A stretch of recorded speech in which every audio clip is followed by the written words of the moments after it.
الحمد لله رب العالمين وأفضل الصلاة وأتم التسليم على سيدنا ومولانا محمد وعلى آله وأصحابه أجمعين أو أما بعد فأعوذ بالله من الشيطان الرجيم بسم الله الرحمن الرحيم السلام عليكم ورحمة الله وبركاته.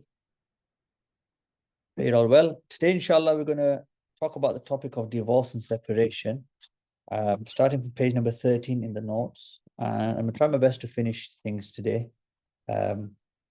So we'll see how we get on, inshallah. So what I'd like you to do, first of all, is forget about everything you know about divorce and separation.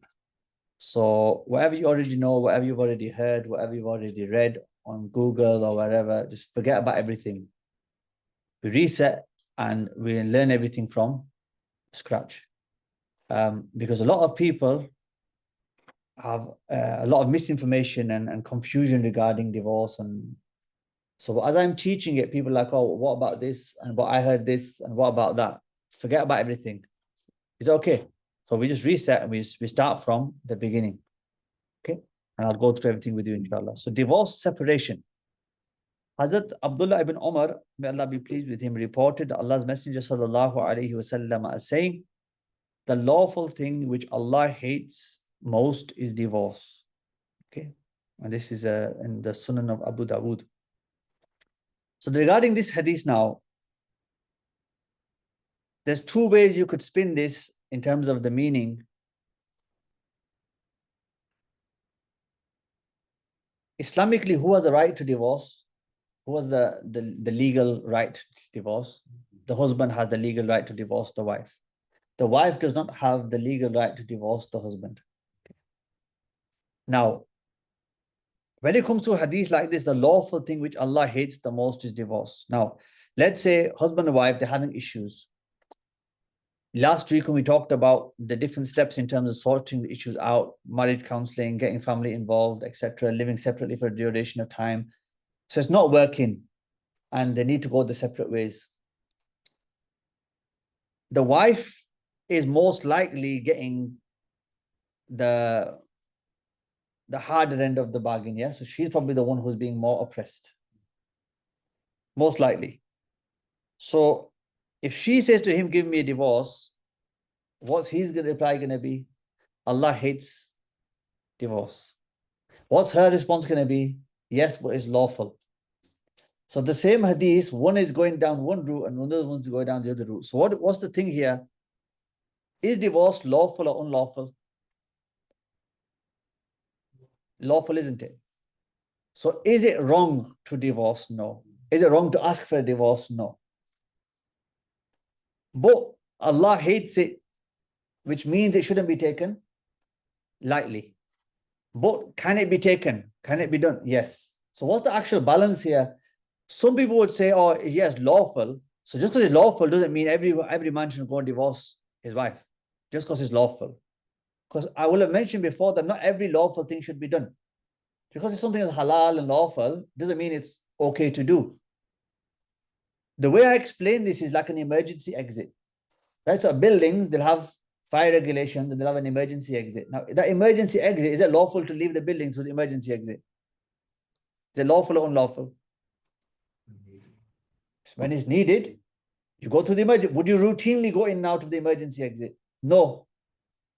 But can you if you need to in an emergency? Yes. So divorce is like that. Divorce isn't like a front door that you routinely come in and out of. Divorce is like an emergency exit. It's there to be used in emergencies. And divorce is exactly the same. So we're not saying just because you married someone, you are now stuck forever inside. Yeah. We're not saying that you can just run away whenever you want as well, and just there'll be no implications, that you can just get married whenever you want and separate whenever you want, and it's just a game. So it's lawful, but Allah hates it the most, which means that it's allowed, it's lawful, it's permissible, but it's not something people should take lightly. Okay. Then Hazrat Thawban, may Allah be pleased with him, reported that Allah's Messenger sallallahu alaihi wasallam is saying, if any woman asks her husband for divorce without some strong reason, the fragrance of paradise will be forbidden to her. Okay, and this is Sunan Tirmizi. You can see the balance here now. Look, if a woman asks her husband for a divorce, now one scenario is that she asks her husband for divorce without a strong reason. And one is she asks him for divorce with a strong reason. So should she ask him for a divorce without any reason? No. Should she ask him for a divorce due to some trivial matter or small issue, right? No. If it's a proper strong reason and she asks for divorce, does this apply regarding the fragrance of paradise will be forbidden to her? No. Like, so what we're saying is she allowed to ask for divorce? Yes. But what it has to be on? Based on a strong reason. If she's not asking for divorce based on a strong reason, then this idea applies of the fragrance of paradise will be forbidden to her. So what's the hadith emphasizing? The seriousness of the divorce and the fact that it shouldn't be taken lightly. Let's say she's married, but she's met somebody now else. And that guy is promising her the world. And her husband's taking care of her. He's financially supporting for her. He's a good guy. He's a good husband. And she's got another guy on the side. She's saying, look, he's saying, look, get rid of your first husband and I'll marry you. And now she says to him, look, divorce me. Why? Just divorce me. I don't want to be with you anymore. This hadith will now apply. Because she's trying to get a divorce from her husband without a strong reason. With no reason other than the fact that she's now got a boyfriend and she wants to leave her husband so she can be with him. Okay. And this happens a lot. It happens a lot. Similar the other way around as well. Like he might find somebody else. She says, divorce your first wife, and then, I'll marry you.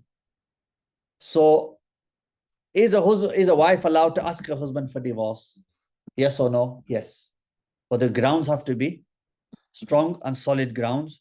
If the strong and solid grounds are there, then it's permissible for him to ask her for. And if the solid grounds are there and they've gone through the process of trying to deal with the marital issue, and if they can't sort it out, what should he do? Let her go, right? Divorce her, let her go, because things are not working anyway. But when we're talking about the divorce here, you need to look at this in context of what we studied last week, in terms of it's not just happened overnight. It's not like they've had an argument today and tomorrow morning he just divorced her. This is months of discussions, counseling, getting family members involved, living separately for an agreed duration of time, trying to kind of trying to make a way of working things out and sorting things out. It's not happened. Then we're at last resort now. What's last resort is the divorce. Okay. So it's not like the very first thing, it's a last resort. In terms of what I mentioned in the steps, it's like step 5. So he should not, she should not ask for divorce unless there's a strong reason for that. Okay. The next hadith, Hazrat Abu Hurairah, may Allah be pleased with him. He mentioned that Allah's Messenger sallallahu alaihi wasallam is saying, there are 3 things which, whether undertaken seriously or in jest meaning jokingly, are treated as serious. So somebody might say something seriously or they might say something jokingly. Regardless of whether you say it seriously or jokingly, what is Islamic law going to regard it as? Serious. You might say, oh, I was joking. Yeah, but the Sharia takes it seriously. Yeah. You might ring the police and say, I've got a bomb and I'm about to enter a school. I'll blow myself and the school up. They're going to take that seriously. Yes. But you say, I was joking. They're going to take it seriously. That's not something you joke about. Right? So 3 things that you might say seriously, you might say it jokingly, but it's going to be treated seriously by law. What is that? Marriage. First thing. Second is divorce. And the third is taking back a wife after a final divorce, after divorce, which is not final. And I'll talk to you about each one of these. In regards to marriage, let's say we were in a room and there's a number of people there, and there was 2 people, male and female, who were not married. And I said to the guy, do you marry this lady? And he says yes. And I said to her, do you accept him as your husband? And she says yes. Yeah, they're married. Nikah's done. Hear that? That's how easy it is. And if then they both say, oh, we were just joking, they are actually married now. Legally, they are husband and wife. Why? Because there was an offer, there was an acceptance, there were witnesses, nikah's done. They are now husband and wife. So that's how easy it is to get into a nikah. Even if you're joking, it will still be classed as a marriage. Like you might have some friends who Islamically not allowed to be friends, but a male and female, and they're joking with each other, and jokingly they could do an offer and acceptance in the presence of witnesses, nikah is done. It's valid. Doesn't mean you have to call the Maulvi Sahib and have the gulab jamun and the golgappe and everything else for the nikah to be valid. It's valid, right? Any questions about that? Any of the hadiths I've mentioned so far? Okay. Secondly, divorce. So if someone is angry, is the divorce valid?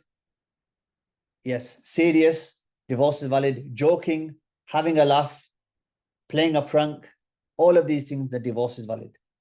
Somebody divorces his wife as a prank, it's done. Right? It's done. And then the other thing is taking back the wife after a divorce, which is not final.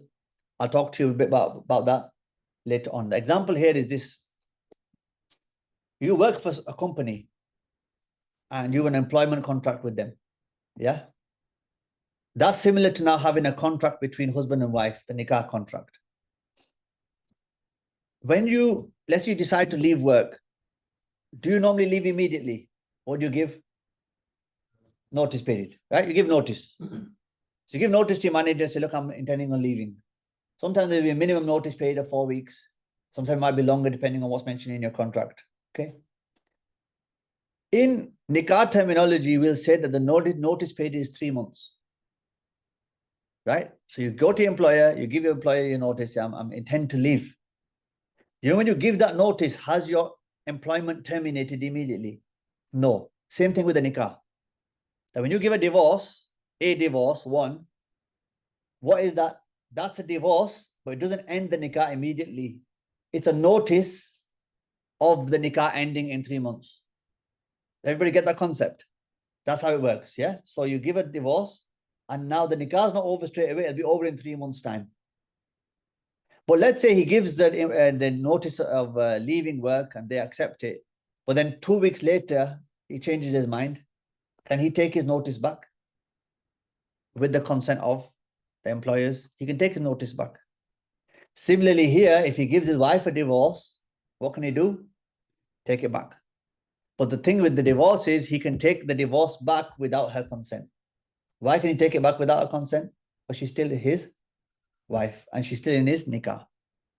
Okay, and we'll talk more about that again, but I just want to get the concept in your mind about that. You can give a wife a divorce, the nikah doesn't end immediately, and you can also take that back. When I say take it back though, one divorce is still on record. Take it back means what's ended now, the notice period. Like you give the divorce today and the nikah is going to end in 3 months' time, and you, after 2 weeks, I take you back. And what happens is that period, that 3 month period that was running, that stops. But how many divorces have you used? One. Do you get that? Then 3 years later, you get another divorce. The clock starts ticking 3 months. 1 month later, you decide to take her back. That 3 month period timeline stops. But how many divorces have you given her now? 2. You only have 1 more in hand. That's how that works. Okay. So what if he didn't say anything within 3 months? That's for divorce. Yeah. So basically the way it works is that, let's say husband divorces his wife today, says, I divorce you. And then he disappears. He doesn't talk to her, see her, don't say anything to her, no communication. 3 months later, he comes back, right? When I'm saying 3 months loosely, but I'll explain the detail in 3 months to you. But when he comes back now, the nikah is over. Because you know, as soon as he gave her 1 divorce, her iddah period started, her waiting period, and we'll talk about iddah as well. So her iddah period started, and because he didn't take her back within that notice period, if you like, then the nikah is over. The nikah breaks at the end of this period of time.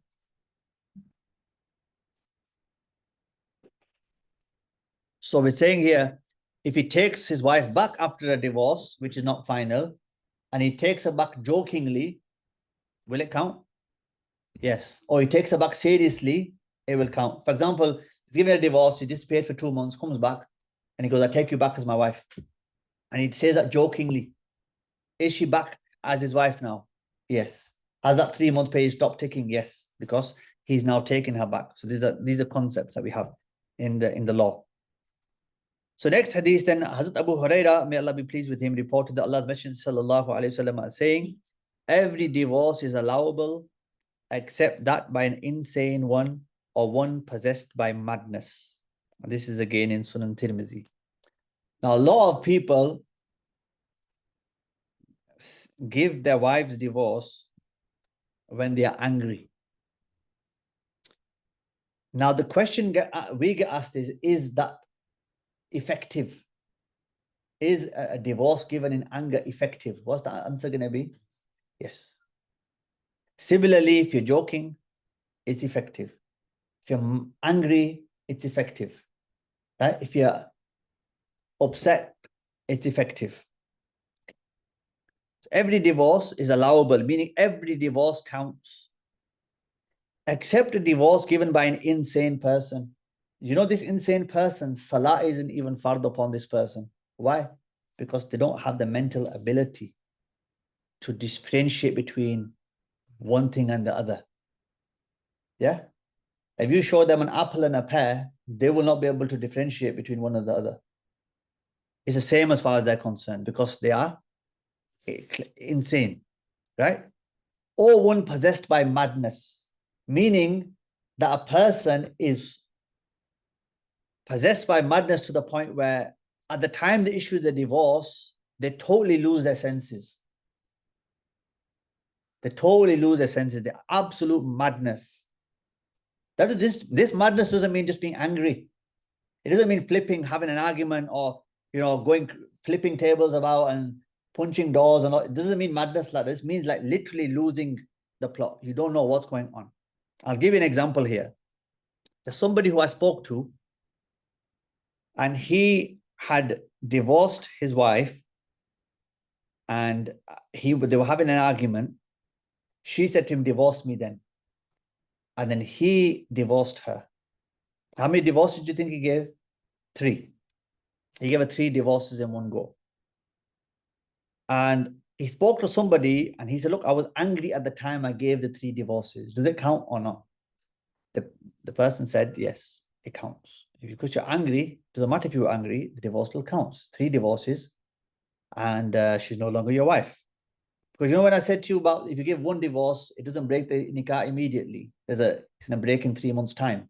But if you give 3, it breaks immediately.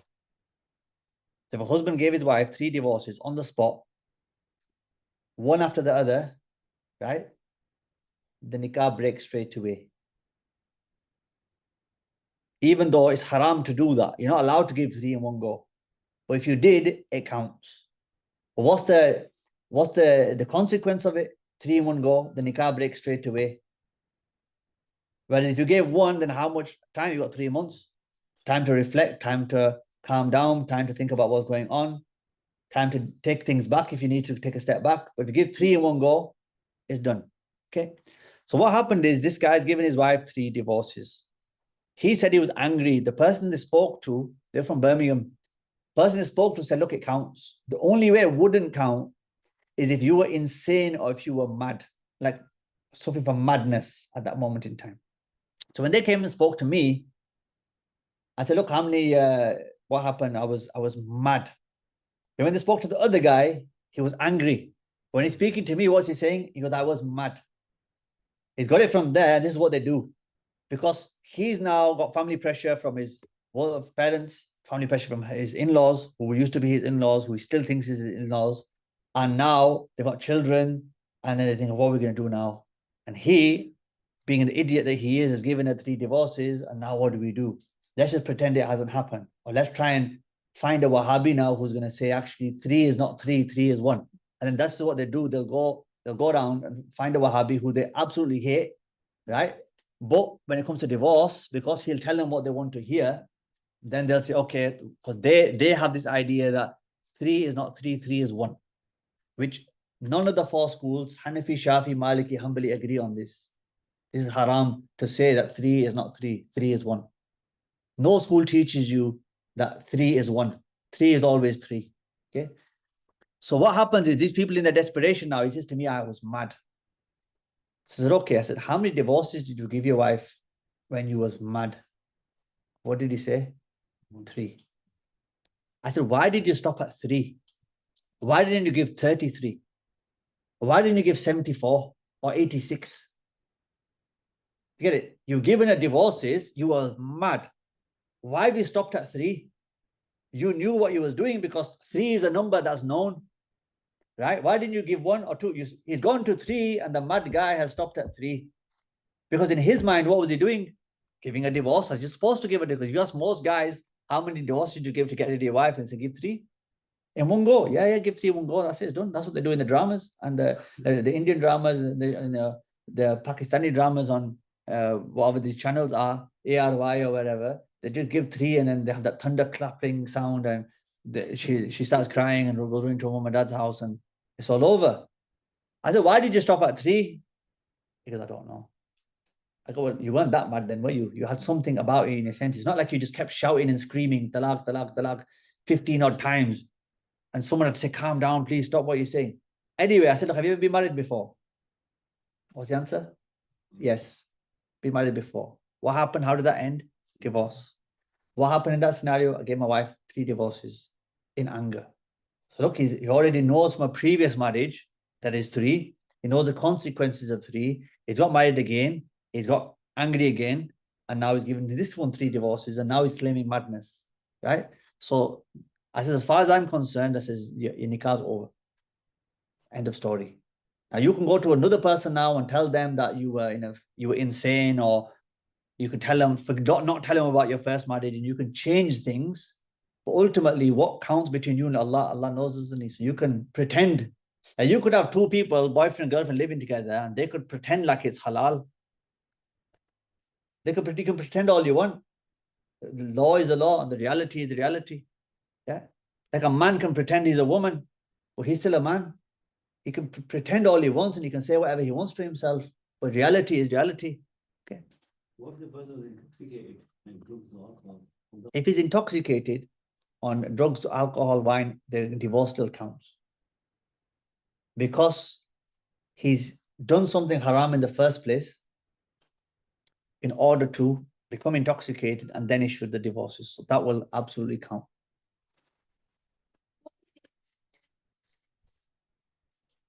Counts. Yeah. Even if he didn't message her, even if he just said to his friend, for example, I divorced my wife. He's telling his friend, she didn't even know she's divorced. She doesn't even need to know that he's divorced of her to be divorced. So if he texts her, that's even more stronger because it's in writing.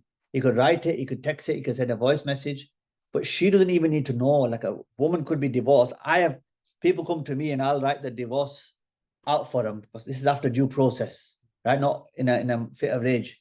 Like they've tried sorting things out, it's not happening. So I'll write the document out. The guy will sign it.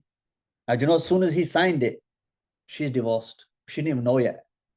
She will know when he takes his paper to her and says, I just wanted to give you this in writing.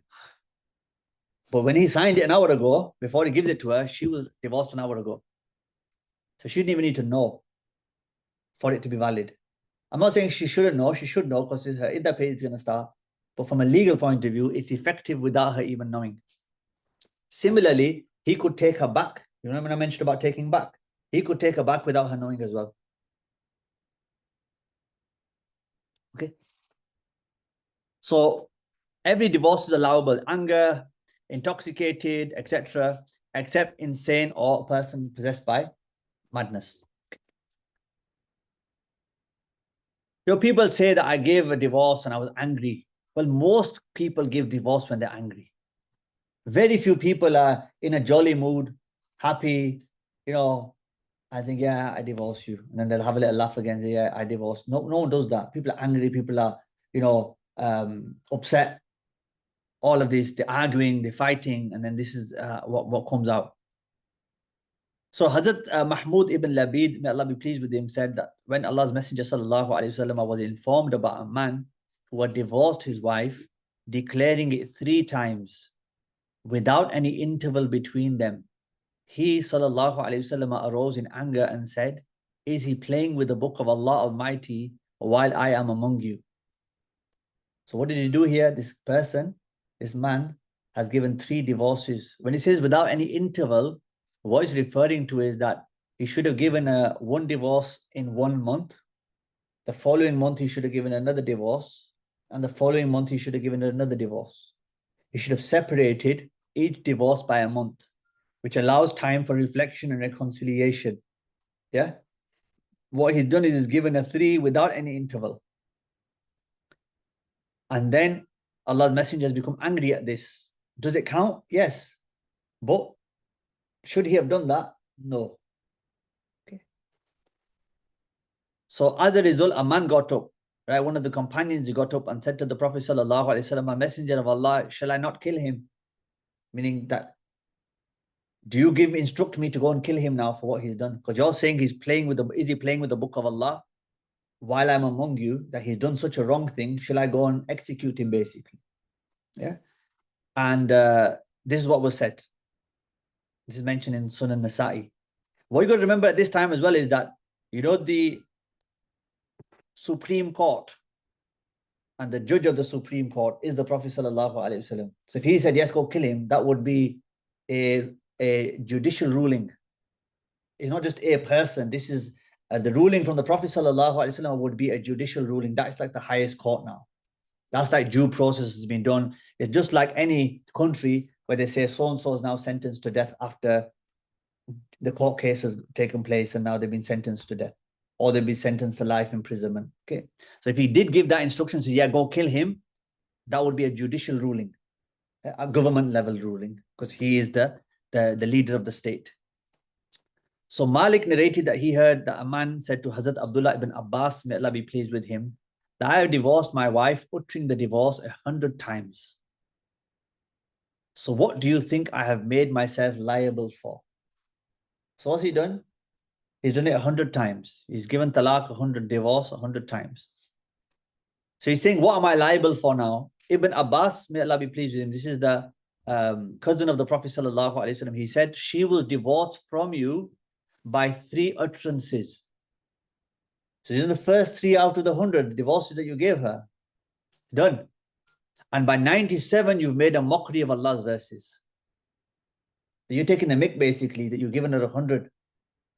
By 3, she's divorced from you.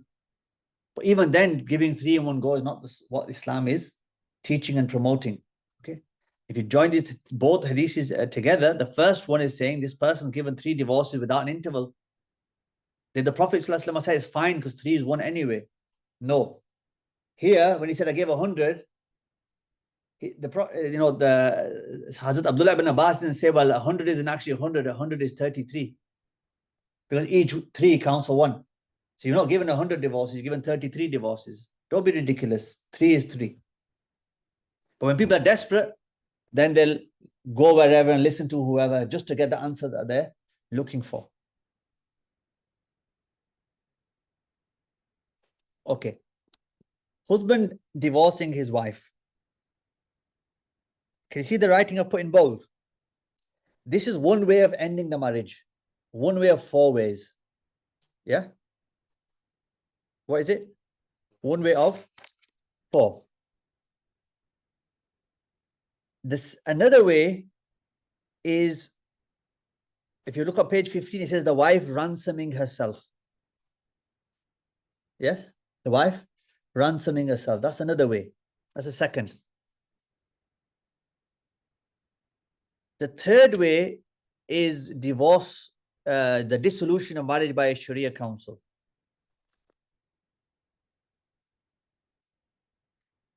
And the fourth way is delegating the divorce to someone. So you tell someone, you give someone the authority to divorce your wife on your behalf. Okay, so these are different ways, and I'll talk about them one by one. The delegation bit I haven't included. I was mentioning that to you as an additional way, just to keep things quite simple. So we looked at some hadiths regarding divorce. So now the husband divorcing the wife, page 14, the best form of divorce. So what's the best way for a man to divorce his wife? We say the best form of divorce is for a man to divorce his wife with a single pronouncement of divorce, which will be what? Something like, I divorce you. Yeah? Or I have divorced you. Or even if he said the word divorce. Because you know the word divorce Islamically, it has a specific meaning, doesn't it? You know, if he said to his wife, go away, will we count that as a divorce? If he says, get lost, will that count as a divorce? If he says, go to your mum's, will that count as a divorce? No. Why? Because the wording could mean a number of things. Go away could be like, they could be joking about something and goes, oh, go away. Right? Get lost. They might be by joking about something, he says, get lost. Or they might have had an argument, he's saying to her, get lost. Okay? But if he says divorce, he can't say, oh, I meant make me a cup of tea. Right? Or where's the roti or something. Divorce means divorce. It's a specific thing that he's referring to. So what's the best form of divorce? For a man to divorce his wife with a single pronouncement of divorce. So how many statements does he make? One. During a period of purity. So do you know the wife? She's going to be in one of two states. She's either going to be on a period or not on a period. Right? When she's on a period, we call that the period of menstruation. When she's not on her period, we call that the period of purity. Okay? Purity. Where she would be praying, etc. Whereas when she's on a period, she doesn't pray, salah, touch the Quran, read the Quran, and such things. So now we're saying that what does he do? First of all, he gives her one divorce. When should he give her that divorce? When she's not on her period. So you shouldn't be giving her a divorce while she's on her period. Okay.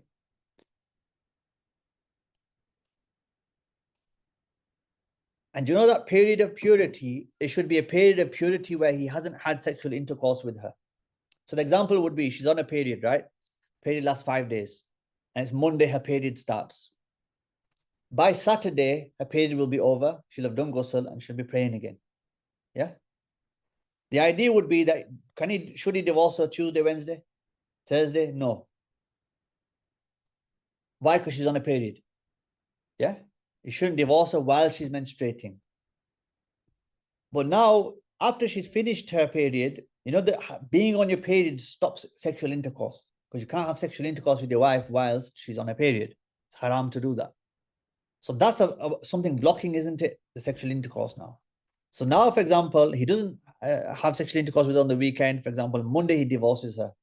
Has he done it at the right time in terms of, has he avoided the menstruation? Yes. And has he done it in a period of purity? Yes. Has he done it in a period of purity where he hasn't had sexual intercourse with her? Yes. So that's the right timing wise for him to do it. When she's not on a period and that it's done in a purity, but the purity is a purity in which there's been no sexual intercourse. That's what's being said here. So a period of purity in which he does not have sexual intercourse with her, and for him to allow her the waiting period to pass without taking her back. So this is the idea here, that he waits for her to take, the waiting period goes by, and he doesn't take her back in the waiting period. So I'll use the board to show you something here. So, just to make things simple, I know the menstruation and periods are not as simple as this. We're in June now, yeah? June the 3rd. Let's say she starts a period on June the 3rd and it lasts until June the 10th. Okay? So should he divorce his wife in between this period of time? No. So this is the menstrual period, yeah? From here to here. Let's say 11th of June now. He divorces her, yeah? So there's the divorce. How many divorces? Just one. Roughly when's the next time she's going to be due her period? Beginning of July. Let's say the 1st of July, okay? So July the 1st. That lasts from July the 1st until, let's say, July the 8th. So he gave a divorce on 11th of June, yeah? Now, you know that month has gone by, month of July the 1st. You know, since he divorced her, how many menstruations that she had? This is the first one, isn't it? You know, when we get to July the 8th and she does ghusl to come out of this, after the menstruation, she does ghusl, yeah? This will be one now. Okay? One. Not necessarily 1 month, but we'll say one period has passed. Now what will happen? She carries on, and now, let's say, just for argument's sake, August the 1st, she's on a period again. That lasts until August the 8th. She does ghusl August the 8th. Once the period is finished, what's that going to be? 2. Now, September the 1st, she starts a period. That lasts until September the 8th. She does ghusl here to come out of that period of purity. The period of the menstruation. That's 3. You know, here, nikah ends. Everybody see that? Did the nikah end here on the 11th of June? No, because here he's only given a 1 divorce. This is like the notice period now. When is the divorce? When the nikah going to be over? After her 3rd menstrual cycle has ended. That was the end of 1 menstrual cycle. That was the end of the 2nd menstrual cycle. That's the end of the 3rd. Can he take her back at any point between the 11th of June and up to before the 8th of September? Yes, he can take her back. What she says, I don't want to come back. He can still take her back. Why? Because she's still his wife. Is she in his nikah all of this time? Yes. But when it comes to September the 8th, let's say he comes to on September the 9th now, 3 menstruations are over, she's done the ghusl. Let's say she's done the ghusl and she's finished the ghusl, she's read the namaz. He rings her and says, I take you back. Can he? No. He can't take her back now. If he rung her the day before and said, I take you back, could he have? Yes. And she says, get lost to him. It doesn't matter. He can still take her back because the nikah is not over. But once the 3rd menstrual cycle is completed and she's done the ghusl from a 3rd menstrual cycle, the nikah is over. And that's what we mean here. This is the best form of divorce. So we're saying the man divorced his wife with a single pronouncement. So 11th of June, what did he give her? 1 single divorce. Was it during a purity period? Yes, because you know, menstrual period was from the 3rd of June to the 10th of June.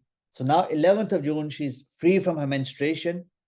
He's not had sexual intercourse with her in that purity period, and he's given her a divorce. He's not had sexual intercourse with her, and he's allowing the waiting period to pass. What's the waiting period? Technically, 3 menstrual cycles. We say 3 months, but it'll be 3 months, for example, if there's a lady who doesn't menstruate because she's reached menopause, she doesn't have any periods anymore. Or for some reason, she doesn't have, she hasn't even started her periods, for example. Okay, and there's some technical issues there. But if you just focus on the menopausal thing, that she's 60 and she doesn't have periods anymore, what will it be for her? 3 months. But for this lady who has periods, it will be 3 menstrual cycles. Everybody clear about that? Okay, then I'm going to ask you a question now. Let's say she has a period every month roughly. Roughly how many months will it be? Roughly 3 months, wasn't it? What if she has irregular periods and she has 1 period every 6 months? She has a period every 6 months. How long would the iddah period be? Huh? 3 months. What do you think? What do you think? 18 months. What do you think? 3? Yes. Not sure. What do you think? 18 months. Why will it be 18? 3 menstrual cycles. We're not interested in the number of months. It's going to be 3 menstrual cycles. That's how long the iddah period will last for. There was someone who asked me, should I have a period every 4 months? I said, well, when you've completed 1, that's just 1. Another 4 months later, it'll be 2nd. Another 4 months later, it'll be the 3rd. Go on. Why are they linked to periods? Why is it not just 3 months from the day of the divorce given? And then why can't you give a divorce when he's on a period? Because it's been made clear in the teachings of the Prophet ﷺ that if there was a man divorced his wife on a period, when she's on a period, he's been told to take her back. So the law that's derived from Quran and Sunnah is basically saying it's the 3 menstrual cycles is mentioned in the Quran, right? The fact that you can't divorce her while she's on a menstrual cycle is mentioned in the Hadith. What we end up with then is law. Where's the law derived from? Quran and Hadith. Okay. So there are detailed discussions about some of the wisdoms as to why. But the basic thing why is because it's legislated. Right? Why is Allah saying 3? Let's just accept that He's saying 3. Right? So this is that with regards to 3 menstrual cycles. One of them is that if she's pregnant, because you know in that 3 menstrual cycles, we're saying that need to pass. Can she get married to somebody else in them 3 within that time? No, because she's still his wife, isn't she? Well, if he gave her 3 divorces in one go, what happens to the nikah? It breaks. But can she marry somebody else the next day now? No, she still has to wait 3 menstrual cycles. So one of the wisdoms is that to see if she's pregnant, because she is, then who's the lineage of the child going to be attributed to? That husband of hers. But she goes and gets married the next day. One day she's sleeping with one husband. He divorces her. Next day she finds herself another husband. She gets pregnant. Whose baby is it? Who's got parental responsibility over the child? There was one lady, she was a Muslim lady, and she says, I've got pregnant and I've got 2 boyfriends basically. And they're both saying that the child's not theirs. I go, it's definitely yours. But each one is saying it's not mine. Because she goes, I was sleeping with one day, and the next day I was sleeping with the other one, and I don't know which one of them has impregnated me. What do I do? Can I have an abortion? I think she was like 2 months pregnant or something. So that's the issue. So everybody understand the best form of divorce. Why is it best in a way? What does it allow for? Time to think. He gives a divorce. He gives a 1. It's thought out, it's planned, it's calculated. Time's going by. He can take her back if he wants. If he doesn't want her, he doesn't have to. He's got time to reflect on things. Okay. The door to reconciliation is still open. Right?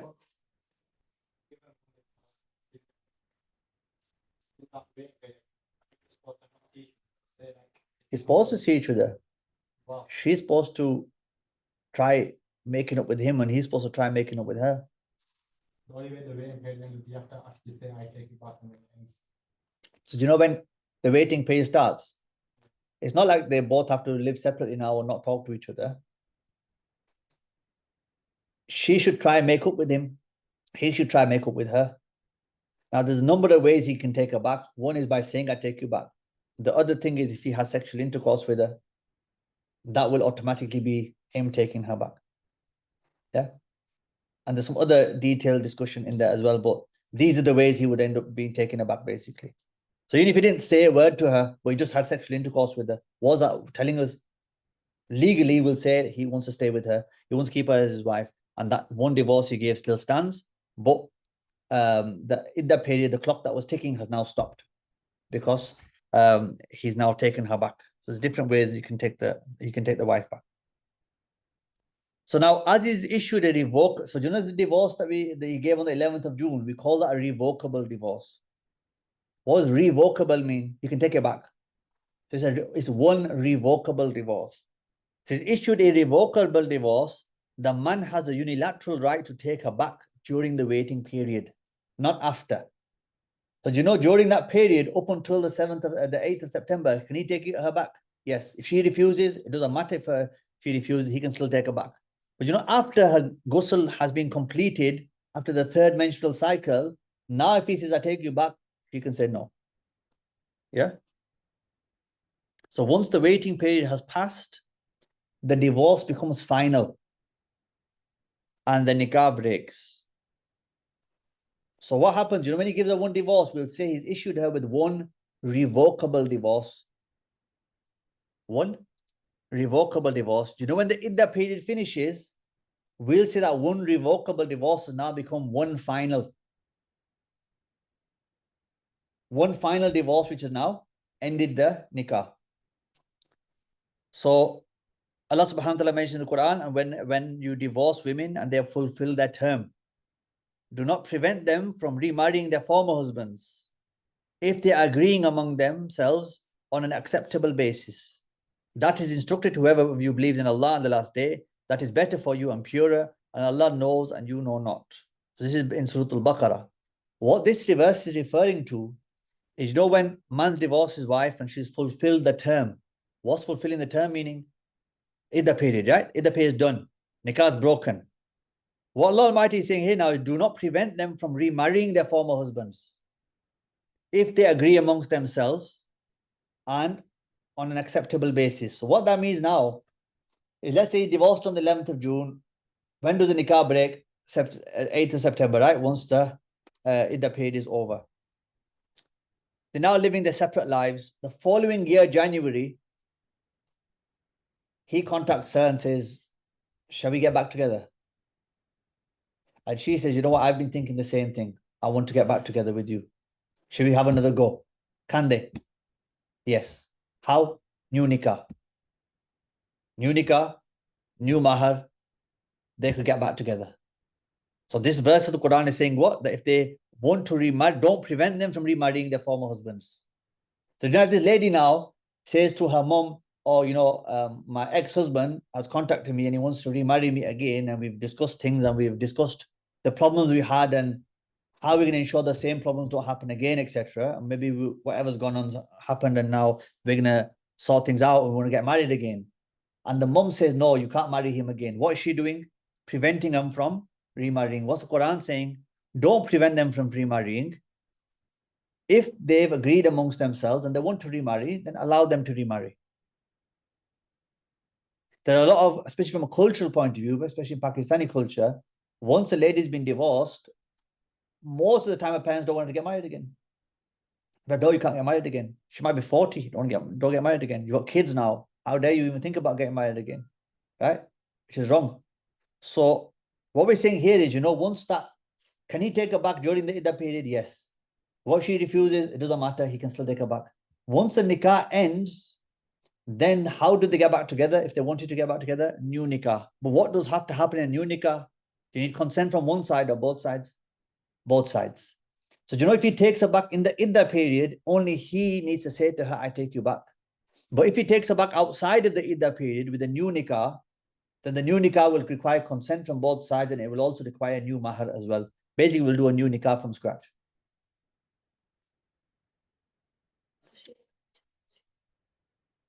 No. I said, forget about everything you know about. Right at the beginning, what did I say? Forget about consummating this and consummating that. I said, forget about everything that you already know about divorce.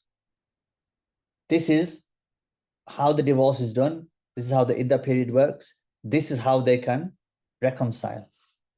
Okay. So what we're saying here, he can propose to her again. She can propose to him, at which point she can accept or refuse. Or if she's proposed to him, he can accept or refuse. So the proposal can come from either person, right? And acceptance or refusal can take place as well. Is everybody clear about that? Okay.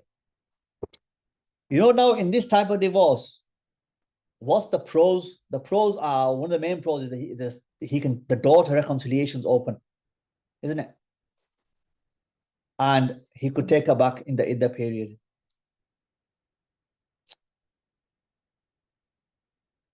The downside to this is that when he's given her one, she now may live in the hope that he's going to take her back. Or she may hope that he doesn't take her back. A lot of women will hope, I hope he doesn't take me back. I'm just dying to get to the end of this 3 menstrual cycles because I really don't want him to take me back within this period of time. So now we have what we call the sunnah divorce. Now, on one hand, you got best, then you got sunnah. Now, why is sunnah not the best? Sunnah is the best. But when we're saying best here, we mean best in terms of the opportunities for reconciliation and leaving the door open to reconciliation. From that point of view, is best. Okay. But it's not the best in terms of closure. Because, you know, during the Iddah, let's say the Iddah period is over, the nikah ends. What could that guy live in hope of? Maybe remarrying her in the future. What could she live in hope of? Same, maybe marrying him in the future. The door's not closed entirely, is it? Because the nikah was ended with one final divorce. They can get remarried again with the new nikah. Okay. So you know, most people who I advise regarding divorce, which type of divorce do I get them to do? This one. Why? Because a lot of people then regret their decisions. And the thing with this is, if they don't regret it, they move on. And if they do regret it, they could remarry with a new nikah. Done. And there's the flexibility is there, but also it's a proper procedure and process as well. The sunnah form of divorce then. Allah subhanahu wa ta'ala tells us in the Quran, at-talaqu marratan, divorce is twice. Then either keep her in an acceptable manner or release her with good treatment. Right? So the husband is being told that divorce is twice. After you've given her 2 divorces, you either keep her in an acceptable manner, in a good manner, or you let her go in a good manner. How many people divorce in a good manner? You know, one of the actual things is that when the husband divorces his wife, he should give her a gift, a parting gift. And what's recommended in the law is to give her basically some clothes, a 3-piece suit, for example. Nowadays, she'll be lucky if she gets her own clothes back, never mind an extra gift of clothes from Atik Textiles or Aziz Fashions or something like that. If she gets her own kapre, she'll be lucky. Throw them out on the street through the window, saying, you don't go back to your mum's house. She'll say, well, what about my gold? They'll say, what gold? We gave that to you. We lent it to you. We just wanted to show it. That's it. It's not yours. What, sorry? What? It is common, yes, evil cultural practice. The issue is this, that when they get married, everybody's happy, aren't they? Some get a bit too excited. So the mother-in-law, the groom's mum, she'll have probably saved up or whatever, or family saved up and they got some gold. And she, when I have a daughter-in-law, I'm going to give her this gold. So they get married and then now on the stage, she's come and given her some gold, right? What is that to the average person who looks at that? What are you going to think? What is she doing? Gifting her some gold. Cameraman's making his video, photographer's doing his photos. She's got a big smile. She's kind of presenting her gold to a future daughter, a new daughter-in-law, etc. Done. What will the daughter-in-law now do with that gold? What will she say to her mother-in-law? Look after it. Mum, look after it. Yeah? If she takes it, that doesn't look good, does it? So what does she, plus they need to go on the honeymoon and stuff. They don't want to have too many possessions and money and gifts and gold at home. So what's she going to do? She'll give it to mother-in-law. Because mother-in-law will put it in a suitcase, which goes in another suitcase, which goes in a cupboard, which has a lock on it. Right? And then the bedroom has a lock. The elders lock things away in proper lockdown under floorboards, and also they've got their ways of locking things away. So what she'll do is give it to the mother-in-law and say, look after this for me. So she'll look after it. Who'll typically pay the zakat on it?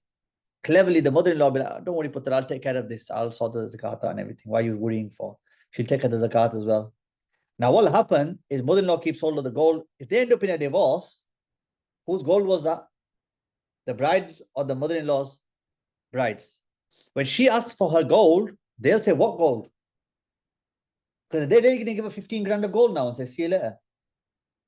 They were thinking, we'll give you the gold if you're going to remain. They'll start putting conditions in place now. Like, yeah, we gave you the gold in the hope that you would stay our daughter-in-law. This is now going to go to daughter-in-law number 2, the second lady he marries. Because he's going to get rid of you and then get married again. This gold needs to be presented to her on the stage. We're not going to lose 15 grand every time we get our son married. So now what happens, they'll say, what gold? She'll say, the gold you gave me at the wedding.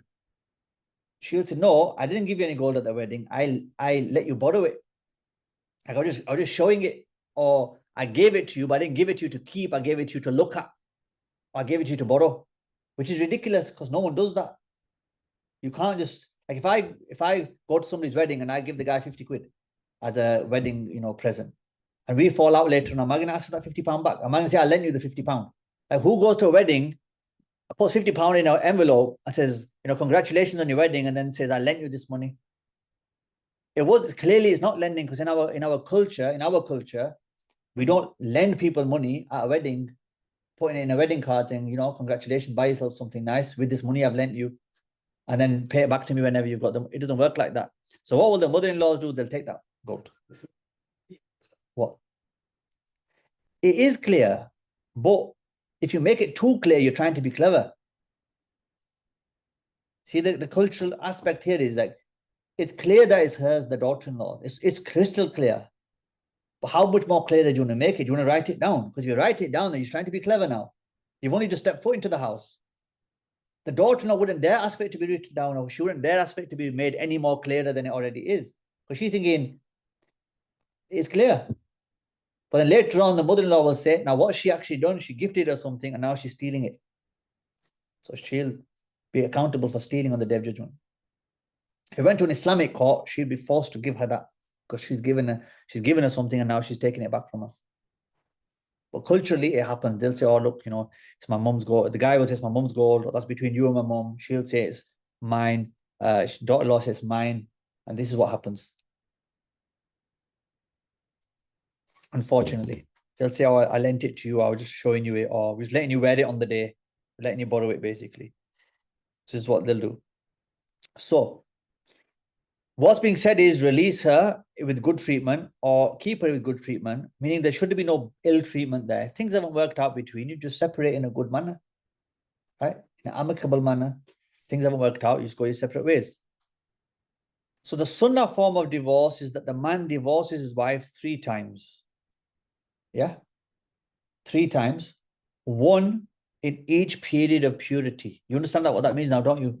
So when we're saying 1 period of purity, what we're saying is, you know, he gave her 1 divorce here, didn't he? So, you know, between this period, July the 8th and August the 1st, what will he do? Give her a 2nd divorce. And then, you know, this period here between August the 8th and September the 1st, when she's not on a period anymore, they'll give her a 3rd. Everybody get them? When will the nikah end? Here. The nikah ends here with the 3rd divorce. When will the iddah end? Here. Yeah? You know, when you only give 1 divorce, when does the nikah end? Here. And when does the iddah end? Here as well. If you give 3, 1 month later, 1 month later, another 1, the nikah ends here, but the iddah will end there. The iddah is still going to be 3 menstrual cycles. But the divorce is linked to the pronunciation of divorce. 1 pronunciation, 2nd pronunciation, 3rd pronunciation. So it says the sunnah form of divorce is that man divorces his wife 3 times. Yeah? But not 3 times in one go. 3 times, 1 in each period of purity. Every time she's not on her period, that's when he will give her 1 divorce. So, for example, 1 in June, 1 in July, 1 in August. That's 3 in 3 separate periods. Is that clear for everyone? How that works? Now, the first divorce that he gives in our example in June, what is that? Revocable or irrevocable? Revocable. You can take her back after that first one. The second divorce he gives her in July, is that revocable or irrevocable? Revocable, because you can still take her back. Why can he still take her back? Because she's still in his nikah. When he gives her the third divorce, is that revocable or irrevocable? Irrevocable. Why? Because what does that third divorce do? Breaks the nikah. Even though iddah period is still going to run to the end of the 3rd menstrual cycle. Is that clear? Yeah. So the first and second divorces are revocable. The third divorce is irrevocable. The man has a unilateral right to take her back during the waiting period up until he issues the 3rd divorce. Not after that. What's the difference between this and the first scenario with regards to taking her back? Before, when could he take her back? Before the iddah period ended. If he gave her 1 divorce, he has up until the iddah period ends. If he gives her 1 in each purity period, 1 a month, for example, when does the 3rd one, when he gives her the 3rd, can he take her back after that? No. Because the nikah breaks on the 3rd one. So here, he has the unilateral right to take her back during the waiting period up until he issues a 3rd divorce, not after the 3rd divorce. You cannot take her back then. Okay. After the 3rd pronouncement of divorce, the nikah breaks, which is what I've showed you there. After the one he gives it in August, for example, that one will break the nikah. So we've had one scenario where you give 1 and let the iddah period run. The second one, you give 1. Next purity, you give a 2nd. Next purity period, you give a 3rd. The difference between the best form of divorce and the sunnah form of divorce here now is this. Do you know when he gave her 1 divorce and then he let the iddah period end and it became final, how can they get back together at the end? New nikah, new mahar. But you know when he gives a 3, like 1 and then the month later 1 and a month later 1, when he's given them that third, they don't have the option to have a new nikah and remarry at all, except something I will mention. But just look at it now as at all done. Is that closure now? That closure is not there in the first scenario, is it? When he's given a 3, 1, and then a month later 1 and a month later 1, is she going to wait around for him now? No, because it's done. He's given a 3. And the first scenario, there's no closure because they could still get back together. I've dealt with issues where I've had to encourage the guy to divorce his wife because of circumstances. It warranted it. And because I've got him to give 1, he still sat at home hoping he can remarry her. Her parents are saying never. But because he only gave 1, then he still has this hope that I could actually marry her again. She could have this hope that maybe we could get remarried again. When he's given 3, the door's closed. Is that clear? Now, let's look at the innovative form of divorce. The innovated form of divorce, innovated here we call bid'ah, right? Innovation, talaqul bid'ah, the innovative form of divorce. The innovative form of divorce, why is it called talaqul bid'ah? Because bid'ah is something that opposes sunnah. When we talk about innovation, when there's a sunnah, something that goes against sunnah is going to be called a innovation. Every time an innovation starts, what is dropped or neglected? A sunnah. Sunnah and innovations are opposites of each other. Sunnah practice, or you follow the innovative practice. So the innovated form of divorce is where a man divorces his wife 3 times in one statement. Does everybody get that point? 3 times in one statement. For example, talaq, talaq, talaq. Done. Divorce, divorce, divorce. Or I divorce you, I divorce you, I divorce you. That's one statement, isn't it? How many times though? 3. Sat in the same place. Stood in the same place. Send the same message. Copy and paste. Send. So that's one form of innovation where people give 3 divorces, men give 3 divorces to their wife in one statement. Or another form of innovation would be 3 divorces given in one period of purity. See how that's different from each other? In the first scenario, he gave 3 in one statement. In the second scenario, for example, he gave 1 divorce on the 11th of June. Yeah? He gave 1 on the 12th and he gave 1 on the 13th. Or he gave 1 on the 11th of June. A week later, he gave a second. A week later, he gave a third. Is that 3 divorces in one purity period? Yes. What's a sunnah? 1 in one purity period. Innovation is 3 in one statement or 3 in one purity period. Which is the most common innovation practiced by people? 3 in one statement. I've not come across one scenario yet where I've had to deal with someone who's given 3 divorces in one period of purity. It's always been 3 in one statement.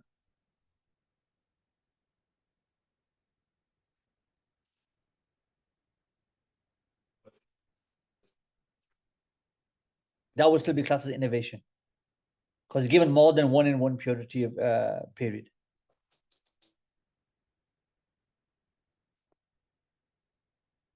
So if he does give 3 in one statement, or he does give 3 in one purity period, what happens? The divorce takes effect. And she becomes irrevocably divorced from him. What happens? Irrevocably divorced. So you know when he gives a 3 in one statement, the first one was revocable, wasn't it? The second was revocable. When he gives it a third one on the spot, the third becomes irrevocable. The nikah breaks straight away. Her iddah period starts straight away. When will her iddah period finish? After 3 menstrual cycles, her iddah period will finish. But when does the nikah break? Immediately after the 3rd pronunciation. She's no longer his wife. And he's sinful for giving her 3 divorces at one go. People they're so thick, they think that is the proper way of doing it. They actually think that is what Islam is saying. When you divorce your wife, give her 3 divorces in one go. Like, where did you learn that from? Oh, like we just heard. Like, is that how you're gonna live your life based on what you just heard? This is important. How many guys know about these rules before they get married? They don't know. So much money is spent on the weddings. Golgappe here, got samosa chaat there. You got drinks they're gonna drink when they come in, pineapple juice, orange juice. Then you got this toll guy is gonna be doing toll over here.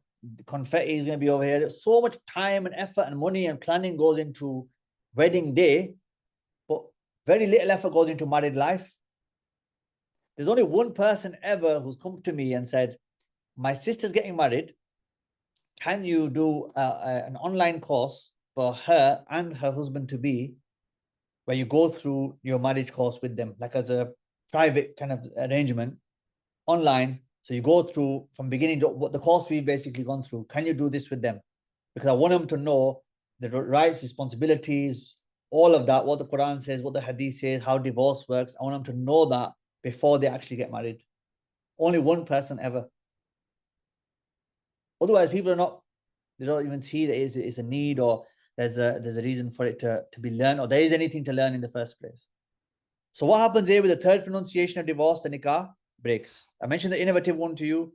The 3rd pronunciation will end the nikah breaks, end of story. That's now how it works. So which is the best form in terms of the daughter reconciliation? Is going to be the one where you give one and let the iddah period run. The best one in terms of sunnah and closure, knowing you can move on now, is the sunnah form. And the innovative form is you're giving 3 talaqs in one go. What most people give. The second way of ending the marriage, one way is ending by divorce, isn't it? You know, if women had the right to divorce the man, do you think the divorce rates would be higher or lower? Much higher. I know people, if their wives had right for divorce, they'd have been divorced like 100 times over. Every time the wife got angry, she'd want to shout divorce at him. But the guys should have more about them in terms of knowledge, understanding, control, less emotionally driven, and things need to be done in a more calm and collected manner. Okay. So, wife ransoming herself. This is another way of the nikah ending. So divorce is one, but remember I said the wife can't divorce the husband. What can the wife do? She can ransom herself. Now look, one scenario is that he divorces her, or she says to him, divorce me, and he divorces her. How did the nikah end in both them scenarios? He divorced her, right? So what's one way of ending the marriage? Divorce. Whether he divorces her off his own back or whether he divorces her because she said divorce me. He's divorced her, hasn't he? The nikah's over.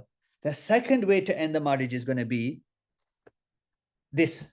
So Allah subhanahu wa ta'ala is telling us in the Quran, but if you fear that they will not be, they not keep within the limits of Allah, then there is no blame upon either of them concerning that by which she ransoms herself. What does that mean? In the book of Islamic law, Mukhtasar al-Quduri, in Kitab al-Khul', Imam Quduri says, when the spouses clash and fear they will not be able to uphold the boundaries set by Allah, then there is no objection to her ransoming herself from him with an agreed amount of wealth, in exchange for which he will release her. So what's the difference between this and the first scenario? The first scenario is when the husband divorces the wife and he's instigating the end of the marriage, whether he does it off his own back or whether she's asking him for a divorce. What's the second scenario? This the wife ransoming herself. This is where they clash. He doesn't want to divorce her. right? Either to keep the clash going, or because he actually wants to sort things out and he likes and he wants to be with her, right? What's being said here that there's no objection if she says to him, now look, they're not getting on, and she says to him, divorce me, and he says, no, I don't want to divorce you. She says, look, I'll give you 5 grand, divorce me. He says, okay. That will be classed as her ransoming herself. Yeah. I've dealt with one ransom for 50 quid. I negotiated with the guy. I said, look, she'll give you £50 and you let her go. And he agreed. So just give me 50 quid. I've given him the 50 quid. So there's your 50 quid. Let her go out of the nikah. Because he said, I'm not divorcing her. I said, give her khul. Allow her to ransom herself. So we agreed on 50 quid. That was my negotiating skills. Because look, you could have a scenario where they just got married.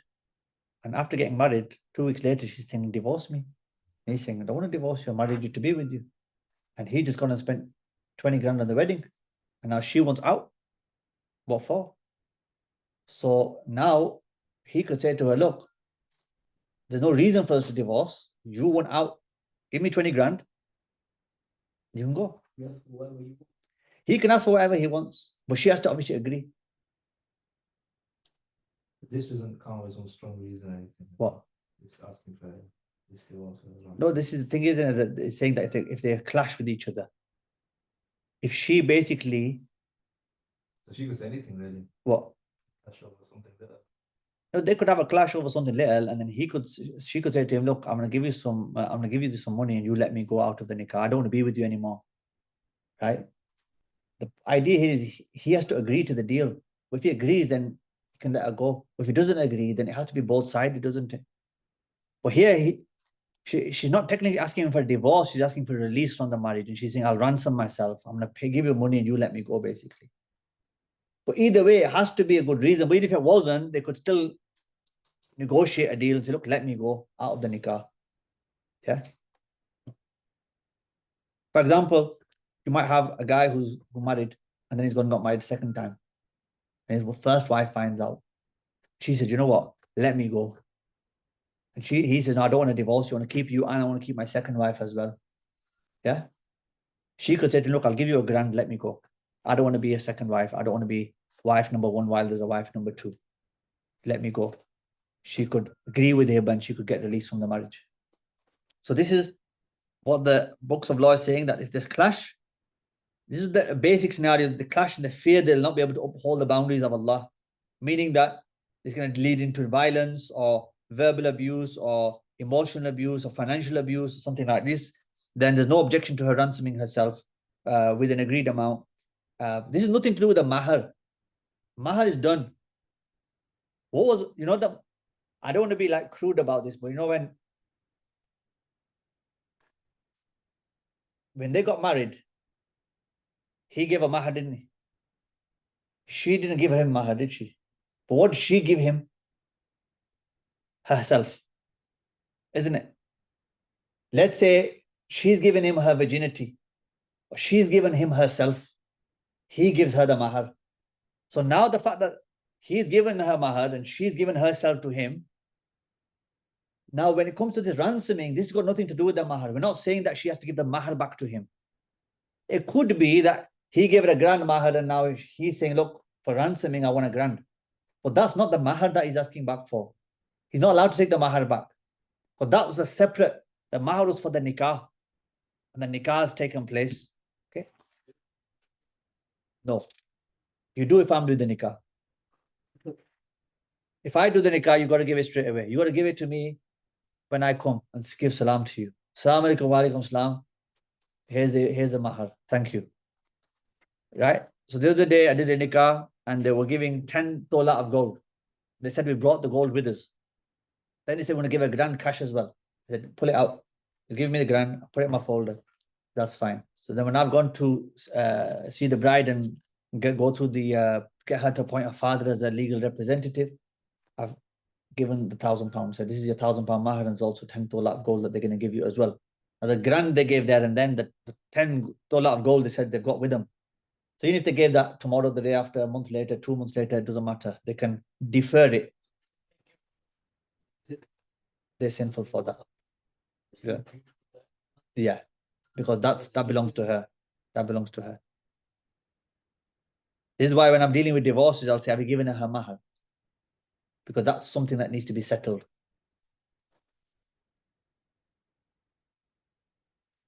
So if he agrees to her being released, he's saying when he does that, one final divorce takes place and the payment of the agreed amount of wealth becomes binding upon her. So do you know the benefit here for her is what? Do you know if he gave her one divorce, who's the ball's in whose court? The guys is in his court, isn't it? Because look, let's say they're arguing and she says, divorce me. And he says, okay, I'll give you one divorce. And he gives her one divorce. Is she still in his nikah? Is she out yet? But she can convince him to ransoming herself. That, you know what, like I could get a divorce from him, but then a month later he might say, I'll take you back. And I don't want to be with him. And she might have genuine grounds to not be with him.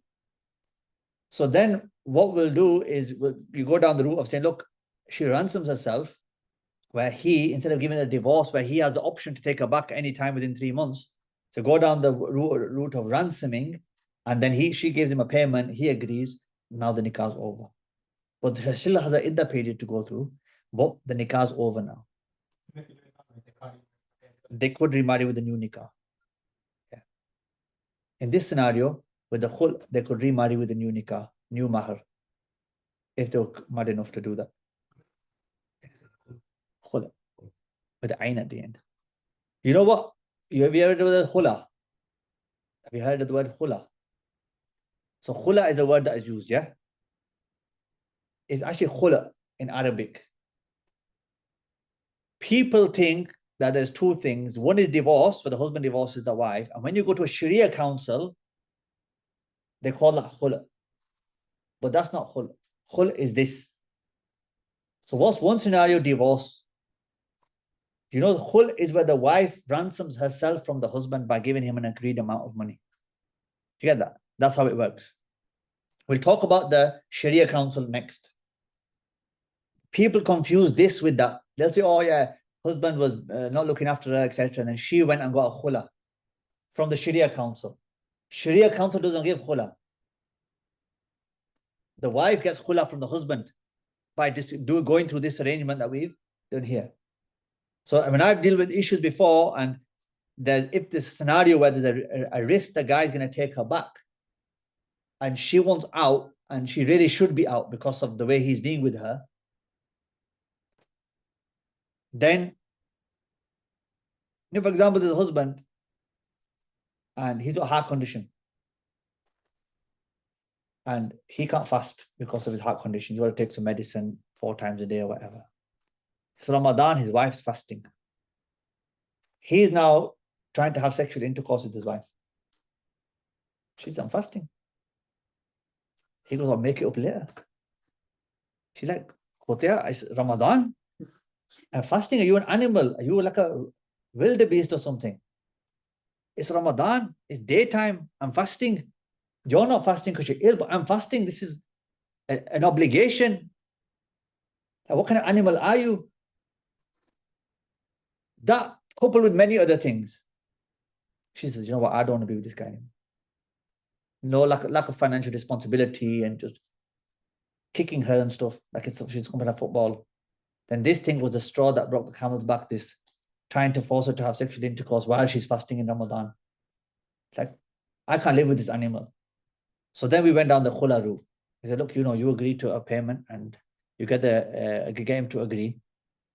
And then once he lets you go, then he can't take you back then, can he? Unless you have a new nikah. So the ball's in your court. But if he just gave you one divorce, then what? The ball's in his court and he can take you back at any time. It defeats the objective. Your objective is to get out. Okay? So when he does that one final divorce takes place, I've discussed that with you, he can propose to her again, at which point she can accept or refuse. So do you know with regards to the best form of divorce, can they remarry with a new nikah and mahar? Yes. You know, with the sunnah form of divorce, can they remarry after the 3rd divorce? No. Done. See you later. Right? Or probably not. right? The wife ransoming herself, could they get back together with a new mahar and new nikah? Yes, they could. Is that clear for everybody? Right. Now, a divorce issued by a civil court. So someone's gone to, let's say they've had a nikah, they've also had a registry, right? The marriage has been registered. Is it good to have your marriage registered by the law of the land? Who, bride or groom, would be more, whose interest is it better going to serve to have the registry? The brides.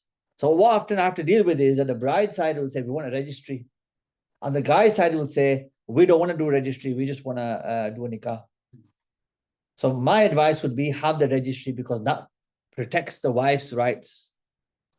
Yeah. More than what just a nikah would. Having said that, let's say they both got married and it's his house. And then they got divorced and the divorce went through the normal legal process. And the judge awards her half of the house. Is she allowed to take that? No, that's haram for her to take. Why? It's not hers. It's his house. Similarly, if she had a house, hers, he marries her, they have a registry marriage, they goes to divorce, judge awards him half of the house. Is he allowed to take it? No. It's haram for him. Why? Because he can't take half of her property. That's hers. Similarly, if it's his house, it's his. If both of them have a house, then it's both of theirs, isn't it? If both of them have a house 50-50, then it's both of theirs. But you can't take somebody else. Like if the judge awards you half of somebody's car, half of your spouse's car, it's his property. How can you award me half of that? It doesn't work. Is that clear? Even with children, like what they'll do, if your children, they'll award you half the house, you're not allowed to take it. What's his is his, what's the children's is the children's, and what's the wife's is the wife's. Sharia law doesn't allow you to take somebody else's property and belongings. Okay. So if divorce is issued by a civil court, like I had registry marriage as well, right? So I've had mine done, and I encourage people to have the registry done as well, because it's important to make sure that they're covered from a law of the land point of view. Similarly, in this country, how many wives can you have? One. So once you had one wife and registered marriage, you can't have a second marriage registered. Okay. Which is why I wouldn't even do someone's second nikah. So if someone's already married, and I say, are you married? I say, yes, I'm married already. Right. And I want to get married a second time. Will you do the nikah? I won't do it. Why? Because it's not in accordance with the law of the land. Yes, Sharia law allows it. I wouldn't do it. My brother was joking with me once. He says, I want to get married a second time. Can you box things off? And I said, I will call your wife first. Let's sit down with her. I go, no, forget about it then. I said, that's fine. But if you change your mind, if you really are up for it, call your wife. We'll sit down with her and let's have a chat with her, talk to her. Call your in-laws. We'll talk to them as well. And then we'll see what's going on. I go, no, I'm just joking. So I bet you are. Probably try it on with me and see what happens. So if the husband, divorce issue by civil court, right? If the husband does not sign the paperwork or does not give his clear consent to the court to go ahead with the divorce issued by the court has no legal implication Islamically. Is that clear? Because who has the legal right to divorce? The husband, not his dad, not his father-in-law, not the judge, whether it's a magistrate, whether it's judge of a crown court, high court, supreme court, it doesn't matter who it is. The right to divorce is the husband's. The judge cannot divorce the husband and wife. He cannot cause separation in the marriage. Not from the crown court or magistrate's court or something like that. Is that clear for everybody? But you know, if the husband signs paperwork, what will that be classed as? Divorce. Or he gives his clear consent, go ahead. Or he is the one who files for divorce. Right? These scenarios. Then, but if he doesn't sign, he doesn't give his consent, if the court says, okay, it's a divorce, Islamically, she's still his wife. There's no talaq, no divorce is taking place. If, however, he does sign a consent, once granted, one final divorce takes place and the nikah breaks. Okay, this is the implication of that. Because you know, when they're giving the divorce, they're not just giving one talaq revocable, are they? When the court issues a divorce, what are they doing? They're ending the marriage, aren't they? So when he agrees, what's he agreeing to? The marriage ending. Like the khul when he's giving her money, she's giving him money and he is agreeing to the marriage ending. So here, if he signs and consents, it'll be one final divorce that takes place. Up until that point, if he doesn't sign or consent, there's no legal implication. Once this happens through the courts, he can propose to her again, at which point she can either accept or refuse to get married again. Perfectly fine. Now, the other scenario is, I'll mention the third one to you. So, you know, a person can, a husband, for example, now he has the right to divorce, isn't he? You know, like, for example, could I give somebody the right to go and buy something on my behalf? I could, couldn't I? Could I give them the right to go and sell something on my behalf? I could. Similarly, a man can give someone else the right to divorce their wife on their behalf. Yeah? If I went up to somebody's wife and said talaq, does it count for anything? No, because it's only a husband who can give her the talaq, isn't it? I could go up to someone and say talaq 3 times to the lady, but if it's not my wife, then nothing, it doesn't count. But if someone said to me, I give you the legal authority and right to divorce my wife on my behalf whenever you wish. Now, if I give her a divorce, it counts.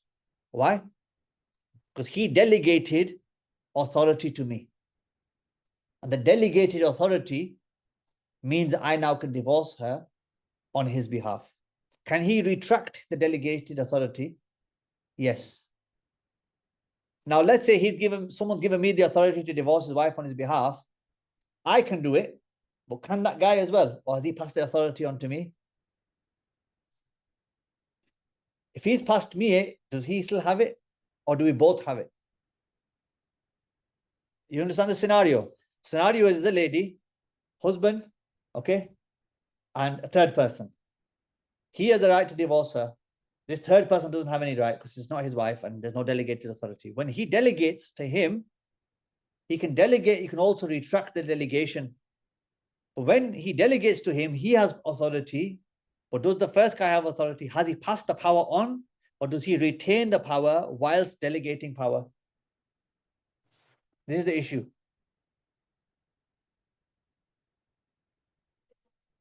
They both have the power because his power is based off the back of the husband. So he could divorce her, or he could allow the representative, the person who's been delegated to divorce on his behalf, or he could take it back. So he could give the delegated person the authority and he could take that back as well. But this is a third way. So what's one way is divorce? Let's call the second way delegation of divorce. Because it's not him who's divorced the wife, is it? He's given the right to somebody else and he's divorced. That's a second way. One way is divorce by the husband.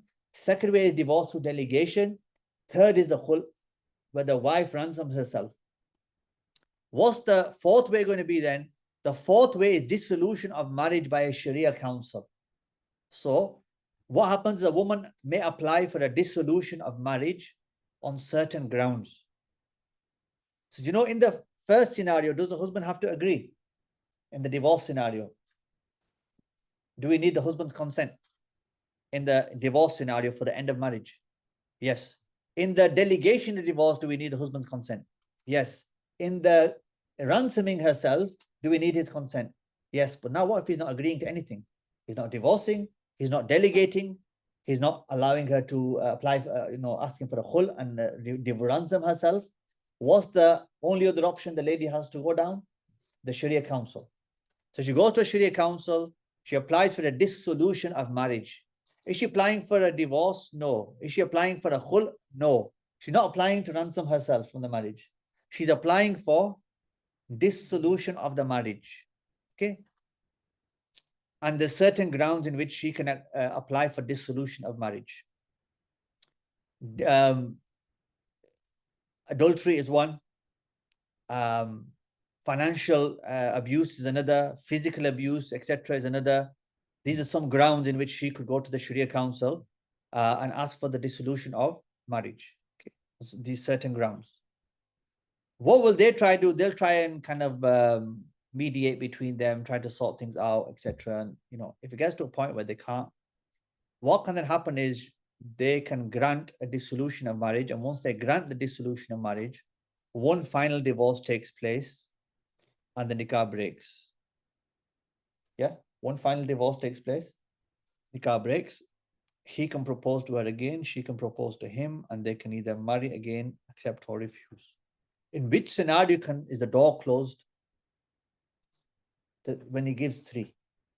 When he gives three in one sitting, or when he gives three as per the sunnah, as in one and another month, three like that. In them scenarios, when he's given three, the door's closed now. But when he divorces her, one divorce, he can take her back, he can have a new nikah. Ransoming herself, new nikah. Similarly, with the Sharia council dissolution of marriage, they can have a new nikah. Most ladies will go down the dissolution of marriage route. What if she lies to them about everything and they dissolve the marriage? Is she still married according to Allah subhanahu wa ta'ala? She lies to them about her circumstances and grounds. They issue a dissolution of marriage.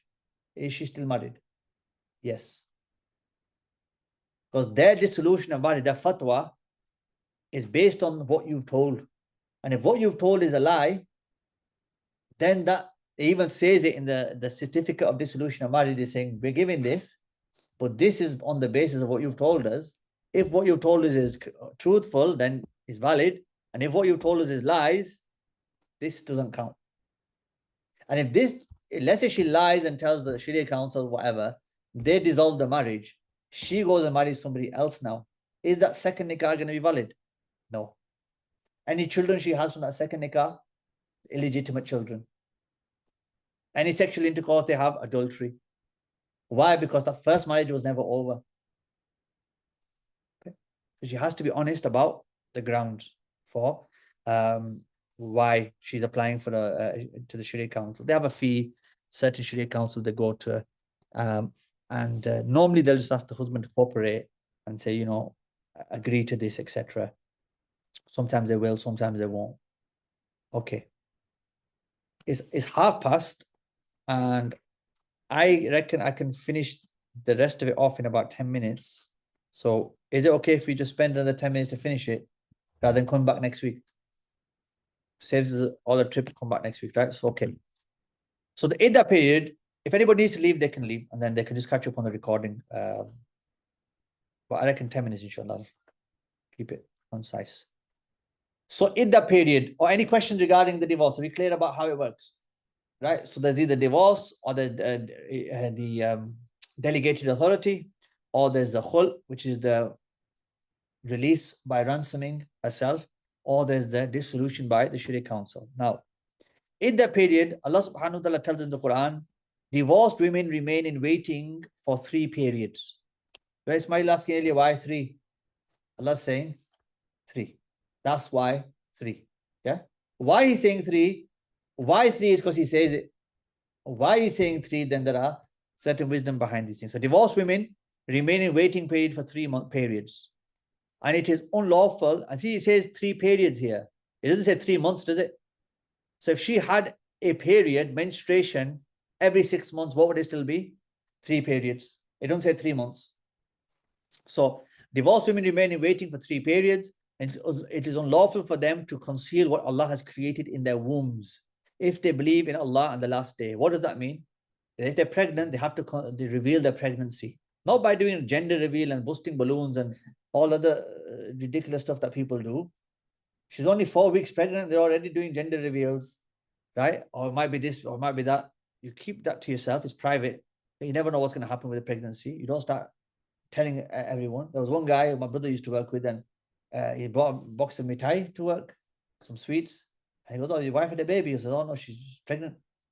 But normally you give mithai when the baby's born, not when she's 12 weeks pregnant and you had your first scan. It's 12 weeks scan and you're already celebrating. Okay, so people don't know how to behave and what the right etiquettes are. So Allah subhanahu wa ta'ala is saying here that you can't hide what's created in the womb. Meaning, who should she tell that she's pregnant? The husband. Because what might that have an impact on him? He might decide to take her back. They might try and work out the differences. They might think, hold on, before it was just us two, but now there's a third person potentially going to be involved. Okay. So she's not allowed to conceal what's in the womb. And the husbands have more right to take them back in this period if they want reconciliation. Why do they have more right to take them back? Because they're still in their nikah.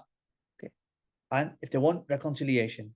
and due to the wives is similar to what is expected of them according to what is reasonable. What this means here is that, while the lady is in the iddah period, the man is still responsible for her food, clothing, and shelter. It's not like you divorce your wife and that's it, she's gone, go to your mum's. Food, clothing, shelter while she's in the iddah period. Why is that? Still in nikah. Even if he gave her 3 divorces in one go and the nikah breaks straight away, can she marry somebody else in them 3 months? No. So who's responsible for her food, clothing, and shelter in them 3 months? That first husband. Because then what can she do after the 3 months are over? She could remarry. And now who's going to be responsible for her? A new husband.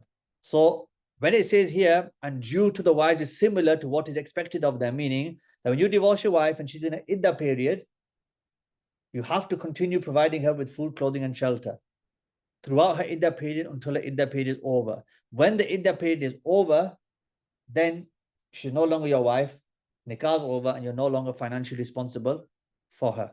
Okay. And due to the wives similar to what is expected of them, according to what is reasonable. And men have a degree over them, and Allah is exalted in might and wise. The next verse, and when you divorce women and they have nearly fulfilled their term, either retain them according to acceptable terms or release them according to acceptable terms, and do not keep them intending harm to transgress against them. And whoever does that has certainly wronged himself, and do not take the verses of Allah in jest. So the idea here is don't play games to harm her, to cause a harm, or you give her a divorce, or I take you back. Then give her another divorce, or I take you back, just to cause her emotional abuse, etc. Okay? So either keep her in a good way and be married in happiness and good way, or let her go in a good way. Don't play games and don't, intend to harm her or transgress against her or the limits Allah subhanahu wa ta'ala has set. So, for a woman who menstruates, her iddah is going to be how many? 3 menstrual cycles, okay, which we've already discussed. For a woman who does not menstruate, her iddah is going to be 3 months. And for a woman who's pregnant, her iddah is going to be until she gives birth to the baby. So let's say she's 4 months pregnant. How much is that going to be? Another 5 months. When she has the baby, now her iddah's over. So in that scenario, it's not 3 menstrual cycles, it's until she's had the baby. Will she be allowed to, if her husband divorces her, will she be allowed to remarry while she's pregnant? No. Right? She'll have that baby, and then after that baby's been delivered, her iddah period is now over. Now if she wanted to remarry, she could marry. So this is how the iddah period works. Okay. Lastly, halala. Halala is basically, let's talk about this. So it says here, it's a verse of the Quran in Surah Al-Baqarah, and if he has divorced her, and this is referring to he divorced her for the 3rd time. Is everybody clear about that?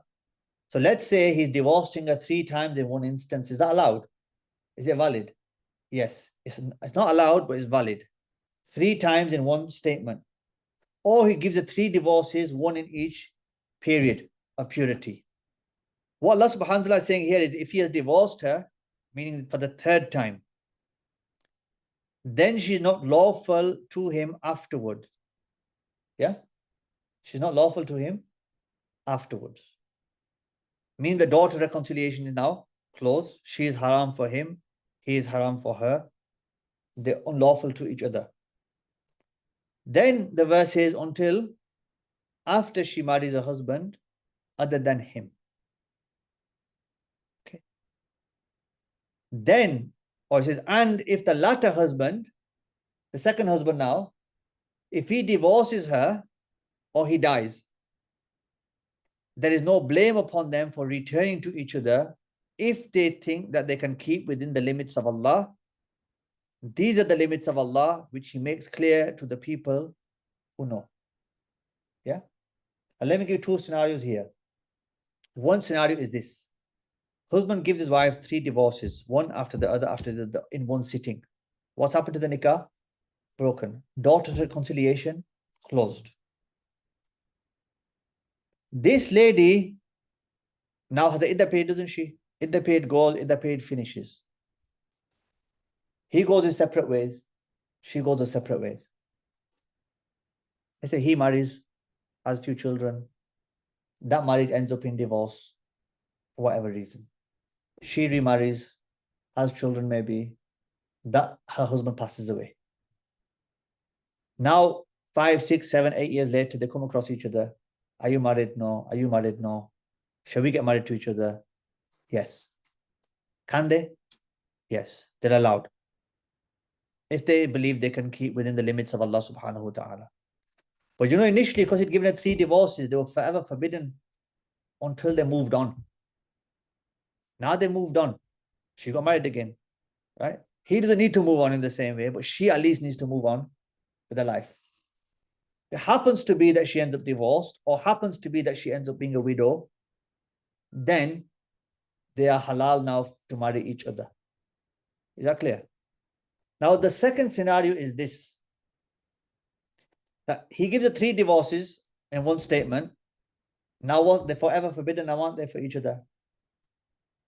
Based on this verse, someone called his friend and says, look, I've given my wife 3 divorces.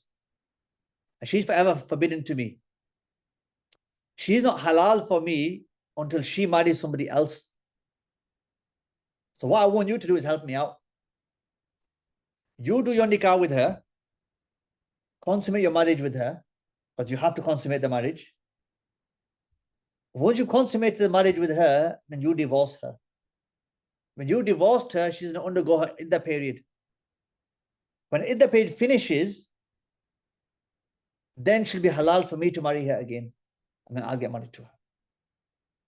What's the verse is referring to? The first scenario I mentioned of a natural process of moving on, or is the verse referring to this phone a friend business? Natural way. What do people do though? The second scenario I mentioned about calling a friend and saying, help me out. They think this is what the Quran is teaching you. They say it's a loophole. And we say, what? Some loopholes are valid and some loopholes are not. Some are sinful, some are permissible. Isn't it? Now, I'm arguing with somebody now. I'm saying, look, you're not allowed to do this setup. And they're saying it's fine. It's Allah saying that she's forbidden for him until he marries another husband. And she married another husband and then he divorced her. And then she's halal for the first husband again. So I'm arguing with somebody now. And I'm saying, no, you can't set it up and it's not allowed to do a setup. And they're saying it's a valid loophole. It's in the Quran. Then the issue is this. Let's see how the Messenger of Allah sallallahu alaihi wasallam understood it. Did he see it as a valid loophole or did he see it as an evil practice? So now look, Hazrat Abdullah ibn Mas'ud, may Allah be pleased with him, said, Allah's Messenger sallallahu alaihi wasallam cursed the man who made a woman lawful for her first husband and the one for whom she was made lawful. So going back to my argument with somebody, I am saying you're not allowed to do this setup. It has to be a natural process. The person saying, no, it's a valid loophole in the Quran. What's the message of Allah saying? Curse be upon those involved in this process. So is there a valid loophole? So a valid loophole, then why is there a curse of Allah being upon these people? And who's cursing them? The Prophet ﷺ is cursing them and he's sent as a mercy to mankind. Is he going to curse you for something good? No. So do you know this guy who called his friend and says, help me out? You know the guy who's helping out, is he sinful? Is he cursed? Yes. You know the guy who made the phone call to his friend and saying, help me out here, is he sinful? Yes. The woman, is she sinful? She has to be aware. She has to consent to a nikah. She's aware of the plan because they're all involved in this. She's sinful now. Huh? She's not aware, then she's not responsible for what she's not aware of. But then she should think, why is my husband's friend wanting to marry me? What's going on here? I know this guy, he divorced his wife and he goes, you know, you're a used woman. No one's going to ever want to marry you. Right? I'll move on. I'll find a wife, but no one's going to marry you. You know what she did? She went and married his best friend. She goes, how's that for you? That guy is saying there was something going on with these two for years. Must have been. How could it be that I divorced her and all of a sudden my best mate's married her? Anyway, they're happily married now. So look, the hadith is telling you what? That Allah's messenger cursed the man who made the woman lawful. So the guy who's the third person you've involved, the man who's arranging this, which is usually the first husband of the lady, and also the lady if she's party to this. They're all cursed. From a cultural point of view, even I know of certain imams, they push this as being something that is allowed. And they'll take it, they'll say allowed because they'll say it's a valid loophole. But then when you say, what about the hadith from Tirmidhi Sharif? Then they shut up. Because the average person can have that discussion with them because they don't know about the hadith in Tirmidhi Sharif. You know now because you're learning. But then you know what some of them do? Where are you going to find somebody from who's going to be reliable enough to marry her, consummate the marriage, and then divorce her? Because there's a scenario where 2009, before I started studying, husband and wife are married, the guy comes home drunk. It was her auntie's husband, auntie's son. So first cousins, he's come home drunk, he's divorced his wife 3 times. What's after the nikah? Broken. She now had a school friend who she used to keep in touch with. And she says to him that, look, my husband's divorced me and I'm stuck, I've got kids and I want to get back with him. And I've heard that there's halala that you can do, right? You might have a halala fried chicken soon as well, you know? So halala that you can do, and can you help me out? He goes, of course I will. He goes, I'll help you out. If you need my help, I'm here to help you. So she got married to him, consummate the marriage. A few weeks go by. She said, look, family's putting pressure on me now to leave you and get with my first husband again. And he goes, I'm not leaving you because I fancied you from school. I always wanted to be with you. You went and got, I've been waiting for you. You went and got married to your mangy cousin from Pakistan, right? And now I've still been waiting. And now my opportunity has come. I'm not letting you go. So took the case to Mufti Sahib. Mufti Sahib saying, is the second husband looking after her? Yes. Any issues? No. He's really looking after her. He's treating her well and everything. She should just be quiet and stay with the second husband. So this is what happened. So now what do some imams will do? They'll say, look, you go to them with a scenario and you'll say, look, I've divorced the wife 3 times. They'll say, look, you know, there's a loophole and I can help you out if you want. But keep it quiet. So you bring her here, I'll marry her, I'll do the nikah with her, I'll make a halal for you and I'll divorce her. And then after that patient, get back with you again. I'm only doing this to help you out, bro. I'm helping you out here. Don't think there's anything else here. I'm helping you out. But what's Allah's messenger saying? Curses upon all of them who are involved in this process. Right? This is some kind of adulterous process that's going on. If the lady agrees, she's sinful for partaking in this as well. The proper way is, if they're given 3 divorces, you go your separate ways. To go down the natural process, we will deal with the natural process as and when it happens. But to do the setup is not allowed. Yeah, and for learned people to be going down this route is even worse. This is why you need to know, you need to learn. You got it there in writing, you got the hadith reference, you got the Quranic verse reference. So the Quranic verse cannot be taken alone and be like, oh yeah, there's a valid loophole here. Imagine telling a non-Muslim that, oh yeah, we have this process where, you know, you just get your wife to marry your best mate and then he sleeps with her. It sounds like something of EastEnders. The actual verse of the Quran has to be looked at in light of hadith. Hadith is telling us how to understand the verse of the Quran.